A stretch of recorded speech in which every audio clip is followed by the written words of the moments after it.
புளியங்கா ஏதாவது ஒன்று வெள்ளக்கார பேர் வச்சா கிறிஸ்டியன் பேர் அப்படின்னு நம்ம நினைச்சிட்டு இருக்கிறோம். ஆக்சுவலா உண்மையிலே சொல்றேன், சமஸ்கிருத பைபிளை படிச்சா, ஹிந்தி பைபிளை படிச்சா, அது ஹிந்தி பைபிளை வாசித்துட்டே இருக்கும்போது தான் புரியுது நாம இந்திய தமிழ் மண்ணுக்குள்ள ஏன் பகைக்கப்படுறோங்கிறதே. தமிழை நம்மளை பார்த்தா வேற மாதிரி பார்க்கறான். ஒண்ணு வேண்டாம், எங்க போறீங்க? ஆண்டவரை ஆராதிக்கும்படியாக கடந்து போகிறோம். எதை கடந்து போறேன்? நடந்து தானே போறேன். அது என்னமோ தெரியலங்க, எல்லாரும் நடந்து தான் போறாங்க, கிறிஸ்டியன்ஸ் மட்டும் கடந்து போறாங்க. எதை கடந்து போறாங்களே தெரியல. கர்த்தரை ஆராதிக்கும்படியாக நான் போகிறேன்னு சொல்றிய, விட்டுக்கிட்டு பரமேஸ்வரனை கும்பிட போறேன் அப்படி சொல்லி பாருங்களேன். இந்த பக்கத்து மாமி கூடயே வந்துருவா. அல்லேலூயா. அன்னைக்கு ஒரு மாமிகிட்ட நான் கேட்குறேன், மாமி தெய்வானேங்கிற ஒரு பொண்ணு உயிரோடு இருக்கச்ச வள்ளி பின்னாடியே நம்ம முருக பரமாத்மா சுற்றி இருக்காருன்னு கந்த புராணம் சொல்லுது. இதெல்லாம் பரமாத்மா நிஜமா இப்படியெல்லாம் பண்ணியிருப்பாரா? இது கதையா இல்லை நடந்த சம்பவமா? இது வரலாறா இருக்குமா? அப்படியே நடந்திருந்தா இப்படிப்பட்ட ஒரு மோசமான பர்சனாலிட்டியை போய் கடவுள்னு சொல்ல முடியுமா? ஈஸ்வரனுக்கு ஒப்பிட்டு சொல்ல முடியுமா? சத்த யோஜனை பண்ணி பாருங்க மாமி அப்படி சொன்ன உடனே, எனக்கு இதெல்லாம் தப்புன்னு தெரியும், இப்போ நான் மாமாட்ட சொன்னா மாமா டைவர்ஸ் பண்ணி போடுவாரோ இல்லையோ அப்படின்றாங்க மாமி. ஆக்சுவலா ஆக எல்லாம் ஒரு பயத்தோடு தான் ஓடிட்டு இருக்கிறாங்க. அன்னைக்கு ஒரு அம்மா வந்து, ஐயோ என் வீட்டுக்காரர் என்ன விட்டுட்டு வேற ஒரு பொண்ணு பின்னாடி சுத்துறாரியா அப்படின்னாங்க. அதுக்கு நான் என்னம்மா பண்றது? I am already married. இல்லையா, பிரிஞ்சு போன குடும்பத்தை எல்லாம் ஒன்று சேர்த்து வைப்பீங்க, நிம்மதி வாழ்வு தரும் ஆலோசனை மையம்னு சொன்னாங்க. Very good. உன் பேர் என்னமான்னு கேட்டேன். தெய்வானை. யார கடவுளை கும்பிடுறேன்னு கேட்டேன். முருகர். முருகத்தில் பொண்டாட்டின்னு கேட்டேன். 2. அது எசையா சொல்லுது கரெக்டா 2. ஏமா நான் தெரியாம கேட்கிறேன், நீ கும்பிடுற கடவுளுக்கு மட்டும் 2 பொண்டாட்டி இருக்கலாம், உன் புருஷனுக்கு கூடதா?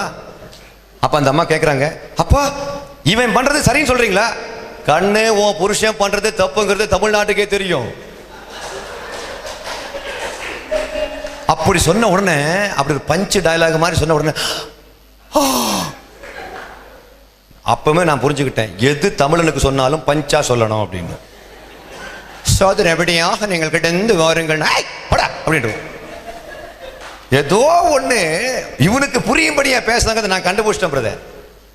நம்ம உட்கார்ந்துக்கிட்டு ஷாலோம் சர்ச்சுன்னு பேர் வச்சா ஒரு பேரும் வரமாட்டான், நிம்மதி மையம்னா 10 பேர் வருவான். அது அவனுடைய ப்ராப்ளம் கிடையாது. That is our mistake. நம்ம உட்கார்ந்துக்கிட்டு யாருக்கும் புரியாத மொழியில பேசிட்டு இருக்கிறோம். நாம இங்க ஸ்தோத்திரம்னு சொல்றோம், யாருக்கு புரியும்? யோசித்து பாருங்க. நன்றின்னா எல்லாருக்கும் புரியும். எத்தனை பேருக்கு நான் சொல்றது புரியுது? இது புரியணும் இல்ல?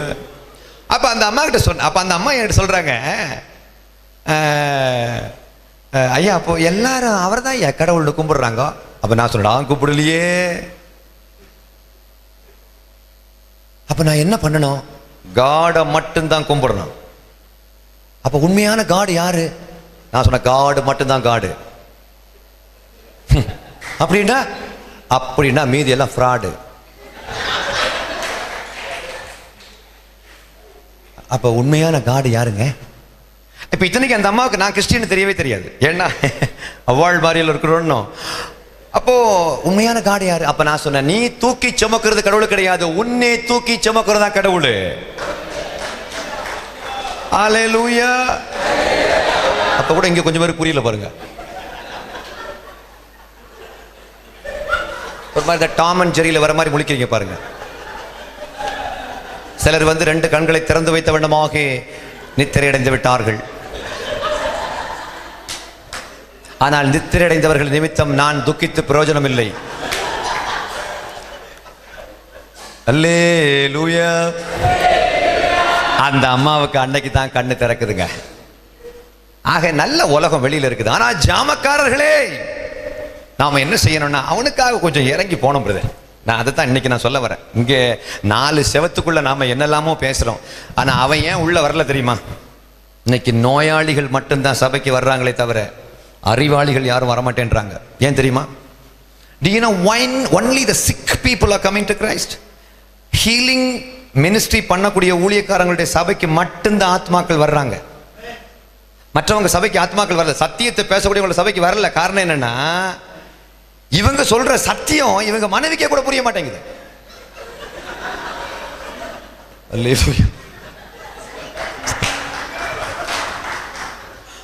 அதாவதுங்க, நம்ம ஏதோ ஒன்று சொல்றோம்னா மக்களுக்கு புரியுதாங்கிறது இம்பார்ட்டன்ட் இல்லையா? அன்னைக்கு ஒரு ஆள் சொல்றாரு, நீங்கள் கடந்து வாருங்கள் அப்படின்னாரு. இயேசுவிடம் கடந்து வாருங்கள்னா 2 பயலுக ஓடிட்டான். ஒன்று, சார் இயேசுநாதர் எங்க சார் இருக்காரு? இயேசுநாதருடன் கடந்து வாருங்கள் அப்படின்னா அவனுக்கு புரியல. அவர் சரி சார், அவர் இல்லையா, அவருடைய அட்ரஸ் கொடுங்க, நாங்கள் போய் பார்த்துக்கிறோம் சார் அப்படின்னு. பாவம், யார் பத்த பிள்ளையோ, இவர் சொல்றதை அவன் புரிஞ்சுக்கல. நான் நிஜமா சொல்ல, அவன் தப்பு கிடையாது, இவர் புரியும்படியா இன்னும் பேசல. மெட்ராஸ்ல வந்து கோயம்புத்தூர்ல ஒரு ஆள் இருக்காருங்க. கோயம்புத்தூர்லங்க ஒரு கவுண்டர் இருக்காருங்க. அந்த கவுண்டர் வந்து திடீர்னு சொல்ற, இயேசுவை ஏற்றுக்கொண்ட கவுண்டருங்க. அவர் சொல்றாரு, நான் ஊழியம் ஒன்று ஆரம்பிக்க போறேனுங்க, அதுக்கு என்ன பேர் வைக்கிறீங்க கவுண்டர்ன்னு சொன்னதுக்கு அவர் சொல்றாரு, உடனே எல்ஷடாய் ஊழியங்கள் சொன்னார். நான் கேட்டேன், எல்ஷடாய்ங்கிற வார்த்தைக்கு அர்த்தம் என்னன்னு உங்க பொண்டாட்டிக்கு தெரியுமான்னு கேட்டேன். அது தெரியாதுங்க. உங்க மனைவிக்கே எல்ஷடாய்ங்கிற வார்த்தைக்கு அர்த்தம் தெரியாம இருக்கும் போது வெளியில் உள்ள அந்த கவுண்டருங்களுக்கு, நாயக்கர்களுக்கும், அங்கே வெளியில போகக்கூடிய அவிசுவாசிகளுக்கு, இந்துக்களுக்கு எல்லாம் எப்படிங்க புரிய போகுது அப்படின்னு சொன்னேன். அப்பத்தான் அவர் யோசிக்க ஆரம்பிச்சார். ஆஹா, மக்கள் உள்ள வராதுக்கு காரணம் என்னன்னு சிந்திக்கக்கூடிய ஒரு காவல்காரனாக, ஒரு ஜாமக்காரனாக அன்னைக்கு அவர் மாறினார். இன்னைக்கு நான் உங்களுக்கு ஒரு பாட்டு சொல்லிக் கொடுக்க போறேன். அந்த பாட்டு வந்து அவங்களுக்கும் புரியும்படியா எழுதியிருக்கிறேன். பொதுவா நமக்கே புரியுதான்னு கூட நமக்கு தெரியாது. நமக்கு ஒரு பாட்டு பாடும்போது, ஒரு பிரசங்கம் கேட்கும் போது, இதெல்லாம் நமக்கு புரியுதா புரியலையா, பைபிள் வாசிக்கும் போது இது புரியுதா புரியலையா, நமக்கு புரியலைங்கிறதே நமக்கு புரியாது. நான் கடைசியா என்ன சொன்னேன்?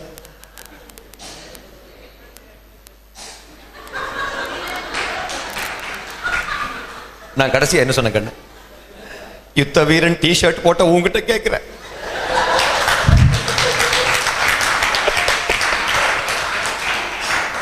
நான் கடைசியா என்னன்னு அந்த தூங்குற அம்மா கிட்ட கேட்கல. அவர்கள் எப்பொழுதோ பிரவேசித்து விட்டார்கள். தூங்காமல், அன்னைக்கு ஒரு அம்மா பிரேயர், தூங்காமல் ஜெபிக்கும் வரம் தாங்கப்பா.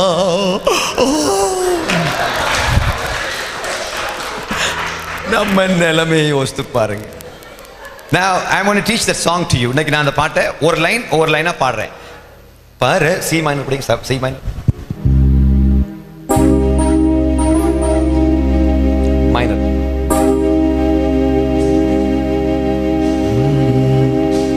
C minor.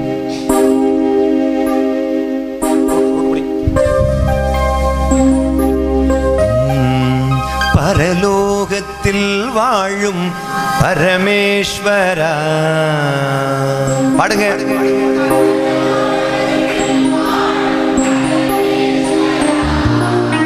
பரிசுத்தமாய் வாழும் பவித்ரேஸ்வரா,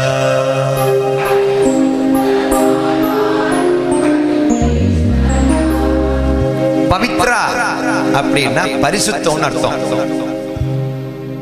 உங்க வயிற்றுல பிறக்கிற பொண்ணுக்கு பவித்ரான்னு பேர் போடுங்க. பக்கத்து வீட்டுக்காரங்க உங்க சர்ச்சுக்கு வருவாங்க. நாம பிரதர், இந்த மண்ணு நல்ல மண்ணு பிரதர். இந்தியாவிலேயே ஊழியக்காரனாக இருக்க முடியாத நீ சவுதி அரேபியாவில் போய் ஊழியம் பண்ண போற? I was in Dubai. இங்க இருந்து நான் துபாய் பட்டணத்துக்கு படியாக ஊழியம் செய்யும்படியாக கடந்து போயிட்டு வந்திருக்கிறேன்னு சொல்லிட்டு அங்க வருவாங்க. அங்க வந்து யார்கிட்ட பேசுவாங்க தெரியுமா? எனக்கு தெரியும், ஏன்னா நான் அங்க துபாயில் இருந்திருக்கோம்ல. அங்க ஒரு 15 பேர் இருப்பாங்க. இங்க இருந்து பேச வந்தவங்க ஒரு 4 பேர், 4 ஊழியக்காரங்க வந்து உட்கார்ந்துருப்பாங்க. வந்துட்டு அங்க ஒரு மலையாளி பிரதர் உட்கார்ந்துருப்பாரு. കോഴിക്കോട്ടിൽ നിന്ന് കടന്നു വന്നിരിക്കുന്നതായ കർത്താവിന്റെ ദാസൻ വന്ന് നമ്മുടെ മധ്യയിലുണ്ടല്ലോ. മത്തായിച്ചനുണ്ടല്ലോ, മർക്കോസ് അച്ചായനുണ്ടല്ലോ, വർഗീസ് ഉണ്ടല്ലോ, തമിഴ്നാട്ടിന്റെ വിവിധ ഭാഗങ്ങളിൽ വന്നിരിക്കുന്ന പാസ്റ്റർമാർ ഇവിടെ ഉണ്ടല്ലോ. பேச்சு கேட்க வந்தவங்க 10 பேர், பிரசங்கம் பண்ண வந்தவங்க 5 பேர். ஆளுக்கு 15 நிமிஷம் கொடுப்பாங்க பாருங்களேன். சோதரர் இங்க வந்துட்டு சொல்லுவாங்க, அப்படியாக அரபு நாட்டிலே ஊழியங்களை செய்யும்படியா. ஏமாத்தாத, அது என்ன அரபு நாட்டிலே ஊழியம்? கொத்தாவர சாவடிக்கு போறதுக்கு முடியல, துபாய்க்கு போயிட்டு வந்திருக்கிற. எதுக்கு? வருவாய் தருணமேதுவே. Brother, when I came from Dubai, நான் சொல்றேன் பிரதர், காவல்காரனே, இந்த பைபிள்ல இந்த 1000 வசனத்தை எடுத்து எனக்கு பிரசங்கம் பண்ண முடியும். நான் பிராக்டிக்கலா பேசிட்டு இருக்கிறேன். கண்ணுக்கு தெரிஞ்ச இந்தியனுக்கு பிரசங்கம் பண்ண முடியாத நீ, கண்ணுக்கு தெரியாத எங்கேயோ கிடக்கக்கூடிய ஒரு அரபு நாட்டில் உள்ள ஒரு முஸ்லீமுக்கு பிரசங்கம் பண்ணணும்னு நினைக்கிறத விடவும் இங்கே இருக்கக்கூடிய பக்கத்து வீடு ராமசாமி அழுதுகிட்டு கிடக்குறான், நாளைக்கு தற்கொலை பண்ற உன் ஸ்ட்ரீட்ல உட்காந்துருக்கானே, நாளைக்கு தற்கொலை பண்ண போறானே, அவனை மீட் பண்ணு. நான் சொல்றது எத்தனை பேருக்கு புரியுது? கை வைத்து அல்லேலூயா. I am not against going to the United States. ஸ்டேட்ஸுக்கு போறதுக்கு பற்றியோ ஆஸ்திரேலியாவுக்கு போறதுக்கு நான் விரோதி கிடையாது. ஆனா நம்ம ஊர்ல பிராமின்ஸ் எல்லாம் அங்கங்கே உட்கார்ந்துருக்காளோ. நான் இன்னைக்கு ஒரு மாமிகிட்ட பேசுறேன், மாமி உங்க ஆத்துல ஒரு பிரச்சனைன்னா அந்த தெரு ஓரமா கிறிஸ்தவாள்லாம் இருக்கிறாளோ இன்னும், அவா கிட்ட போய் ஒரு 10 நிமிஷம் சொல்லுங்க, அவள் வந்து ஒரு ½ an hour உட்கார்ந்து உங்களுக்காக பிரார்த்தனை பண்ணுவா பரமேஸ்வரன் கிட்ட. ஆனா அவங்க பக்கத்து அது ராமசாமி மாமாட்ட சொல்லுங்க, அவர் என்ன சொல்லுவார் தெரியுமா? அந்த அபிஷ்டு போன ஜென்மத்தில் என்ன பாவம் செஞ்சாலோன்னு ஊரெல்லாம் பரப்பி ஓவர் நைட் உங்களை வந்து ஒரு மோசமான பிக்சரா அக்ரஹாரத்தில் மாற்றி விட்டுருவாரு. கிறிஸ்தவாள்லாம் அவ்வளோ நல்லவா, அவள்லாம் அடுத்தவாளுக்காக ப்ரேயர் பண்ணுவா அப்படின்னு ஒரு பொய்யை சொல்லிட்டு வந்திருக்கேன். உடனே மாமி சம்மதிச்சுட்டாங்க. சாக்ஷாத் நீங்க சொல்றது சரிதான் பாருங்க, பக்கத்தாத்துல ஒரு கிறிஸ்தவாள்லாம் இருக்கா, அவ எப்ப பார்த்தாலும் பிரார்த்தனை பண்ணுவா, ஆனா பிரார்த்தனை பண்ணி முடிஞ்ச உடனே சண்டையும் போடுறாளே அப்படின்றாங்க. ரைட்.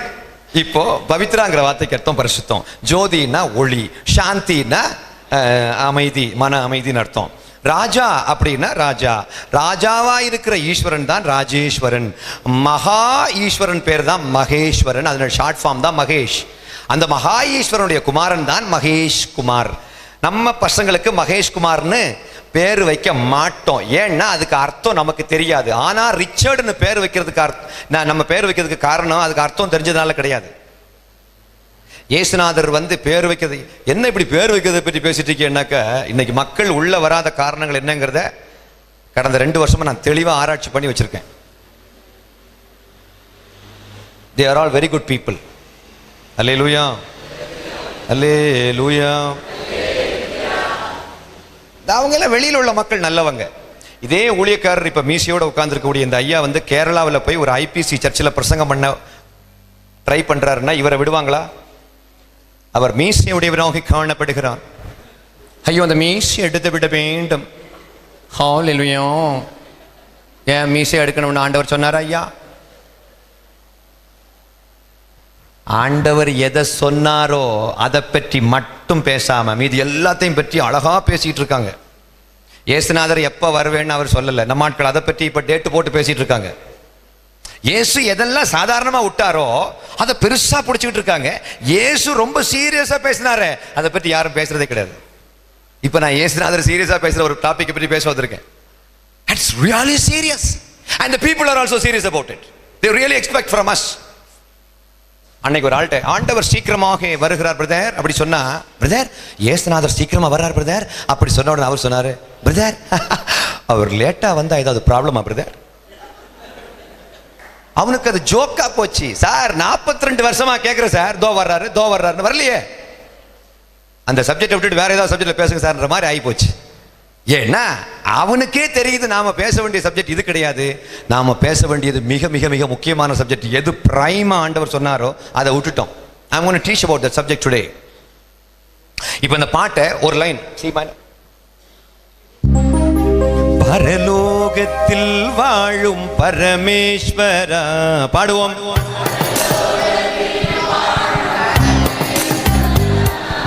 பரிசுத்தமாய் வாழும் பவித்ரேஸ்வரா,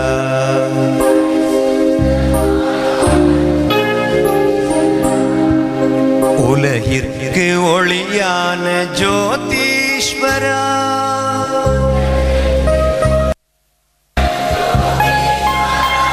ஈஸ்வரா, மனசாந்தீஸ்வரா, அனைத்திற்கும் மேலான சர்வேஸ்வரா,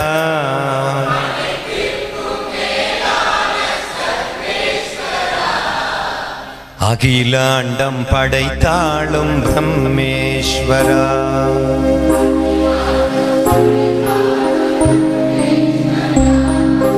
மரித்த பின்பு உயிர் தெழுந்த ஜீவேஸ்வரா,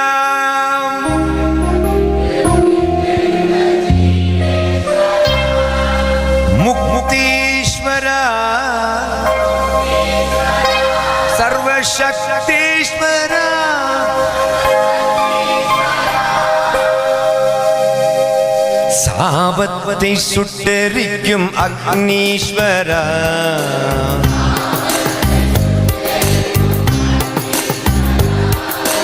நோய் நீக்கி பேயோட்டும் வைத்தீஸ்வரா.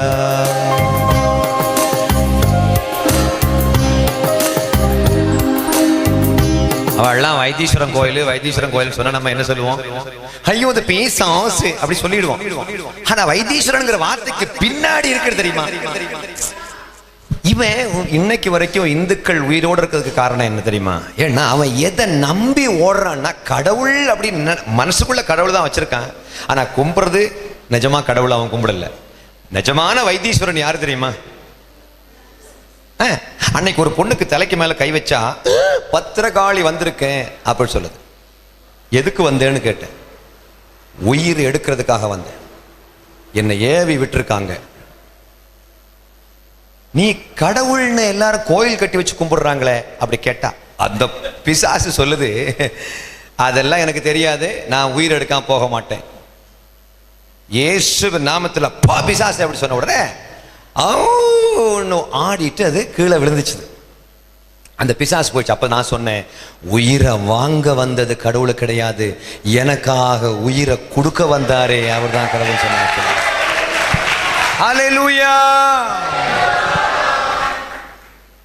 தூத்துக்குடியில இருந்து சார் கண்ணனை கடவுளா ஏத்துக்கிறீங்களான்னு கேட்டார் ஒரு தம்பி போன்ல.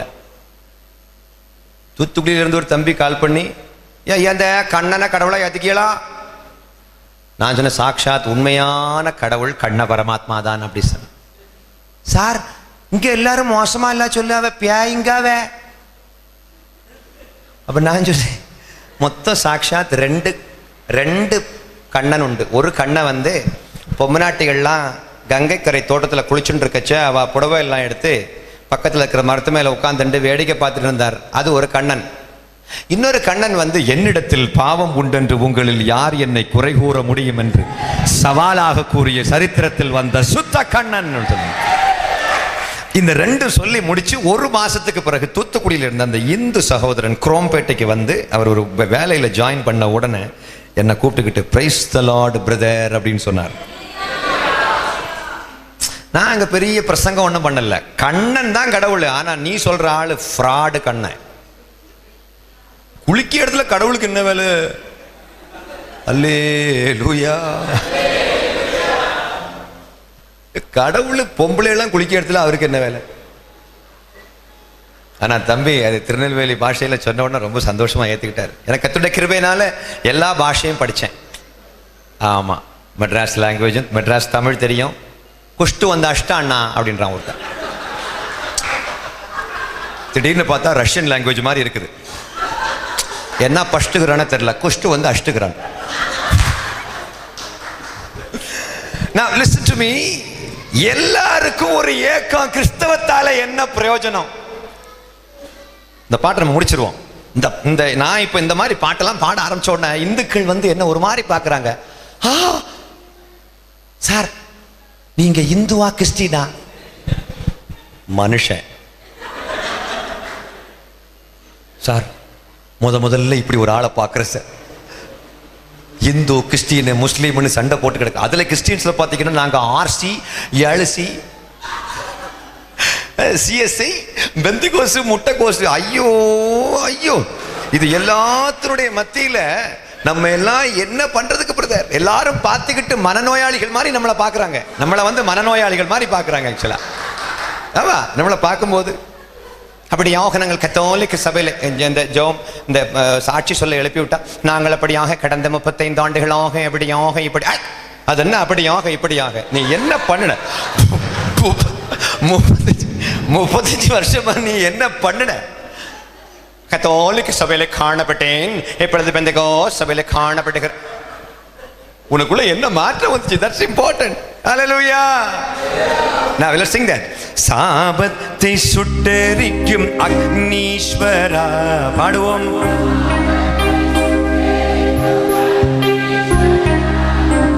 நோய் நீக்கி பேயோட்டும் வைத்தீஸ்வரா,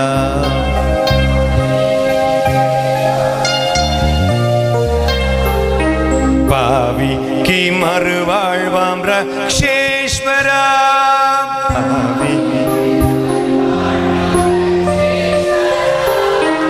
காருண்யேஸ்வர மகா ஈஸ்வர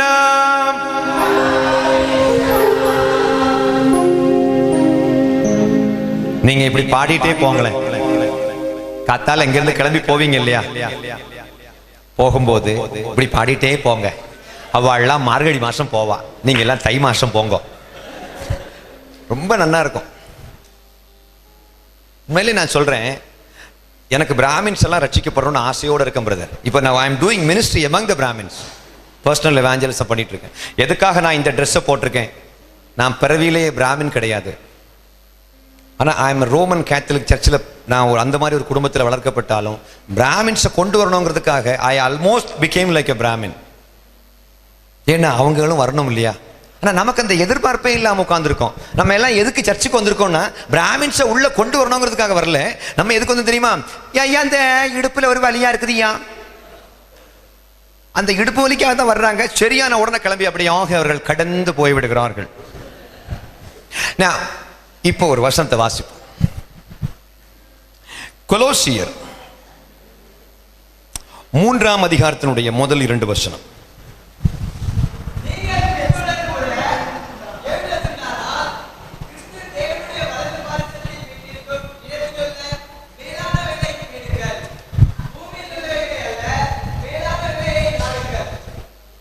ஒரு ஜாமக்காரன் எப்படி இருக்க வேண்டும்? ஜாமக்காரன்ங்கிற வார்த்தைக்கு அர்த்தம் என்ன? எல்லாத்திலும் விழிப்பாக இருப்பான். இயேசுநாதர் இந்த உலகத்துக்கு என்ன செய்ய விரும்புகிறாரோ அதை இந்த உலகத்தில் செய்பவன், அதை மக்கள் செய்ய வேண்டும் என்று தூண்டுபவன், அதை செய்து முடிப்பதற்கு உதவுபவன். அவன் எப்படிப்பட்டவனாக இருக்க வேண்டுமாம்? எபேசியர் 2ஆம் அதிகாரத்தினுடைய முதல் வசன 7வது வசனம் வாசிப்போம். எபேசியர் 2:7 வாசிப்போம்.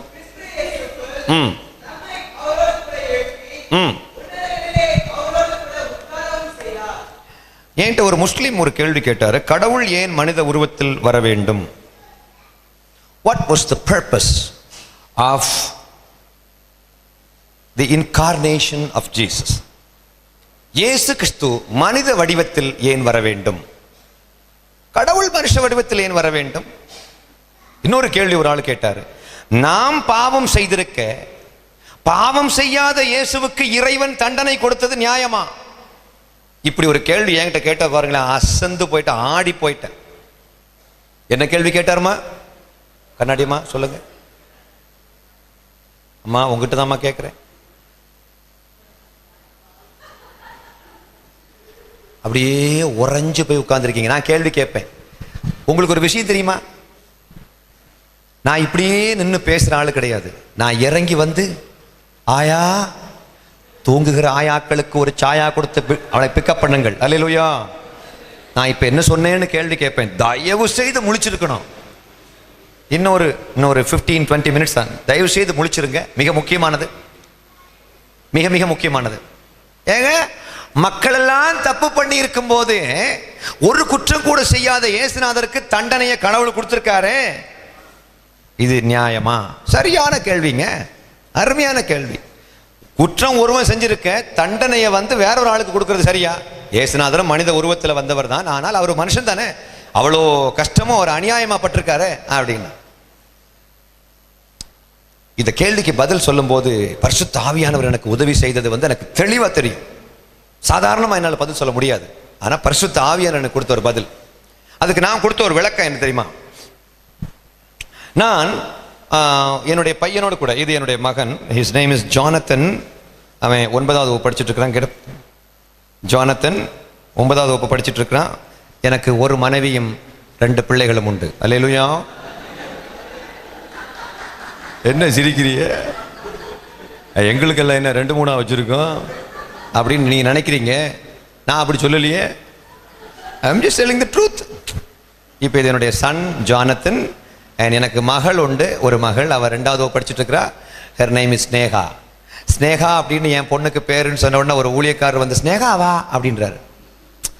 அவருக்கு அது பிடிக்கல.